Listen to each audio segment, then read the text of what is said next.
উত্তর বঙ্গোপসাগরে মৌসুমী বায়ু সক্রিয় থাকার কারণে আপনারা জানেন যে সমুদ্রবন্দর যে আমাদের 4টা সমুদ্রবন্দর আছে, এই সমুদ্রবন্দরসমূহকে 3 নম্বর স্থানীয় সতর্ক সংকেত দেখে যেতে বলা হয়েছে। এবং এই যে উত্তর বঙ্গোপসাগরে মৌসুমী বায়ু সক্রিয় আরও বেশ কিছুদিন থাকতে পারে এবং আমাদের 3 নম্বর স্থানীয় সতর্ক সংকেতও বলবৎ থাকবে। পাশাপাশি সক্রিয় মৌসুমী বায়ুর কারণে বাংলাদেশের যে উপকূলীয় 3টা বিভাগ রয়েছে, খুলনা, বরিশাল এবং চট্টগ্রাম, এই বিভাগসমূহে ভারী থেকে অতি ভারী বর্ষণের একটা সতর্কবাণী জারি করা হয়েছে। পাশাপাশি এই ভারী বর্ষণের কারণে চট্টগ্রাম বিভাগের যে পাহাড়ি এলাকা আছে, এসব এলাকার যে ভূমিধসের একটা সম্ভাবনা রয়েছে এবং যে চট্টগ্রাম মহানগরী রয়েছে, চট্টগ্রাম মহানগরীতে জলাবদ্ধতার একটা সম্ভাবনা রয়েছে।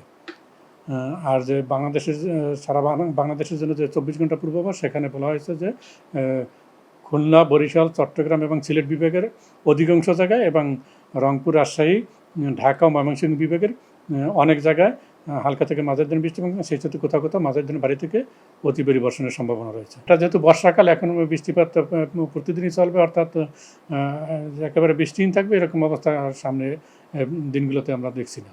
এখনকার বৃষ্টির সাথে এরকম বাতাসের তীব্রতা সাধারণত বেশি থাকে না, তবে উপকূলীয় এলাকায় যেহেতু সাগরে মৌসুমী বায়ু সক্রিয় রয়েছে এবং পাশাপাশি বায়ুচাপের তারতম্য অনেক বেশি আছে, যার কারণে উপকূলীয় এলাকাগুলোতে ঝড় হওয়ার সম্ভাবনা রয়েছে। এই কারণেই উপকূলীয় এলাকায় এবং সমুদ্রবন্দর সমূহকে 3 নম্বর স্থানীয় সতর্ক সংকেত দেখাতে বলা হয়েছে। ঝড়ের কারণে যে আমাদের যে মাছ ধরার নৌকা, ট্রলার আছে, এগুলো অর্থাৎ ওই যখন সাগরে যখন প্রবেশ করবে তারা ঝড়ের সম্মুখীন হতে পারে, যার কারণে তাদেরকে সাবধানে চলাচল করতে বলা হয়েছে। 3টে বিভাগে ভারী বর্ষণের পাশাপাশি আমরা যেটা বলেছি যে চট্টগ্রাম বিভাগের যে মহানগরী রয়েছে, সেই মহানগরীতে জলাবদ্ধতার সৃষ্টি হতে পারে। এই জলাবদ্ধতার কারণে যে মানুষের যে ভোগান্তি হবে, সেটাকে মাথায় রেখে তাদের সামনে মানে জলাবদ্ধতার কারণে কী কী তাদের সমস্যার সম্মুখীন হতে পারে, এগুলো তাদের মাথায় রাখতে হবে।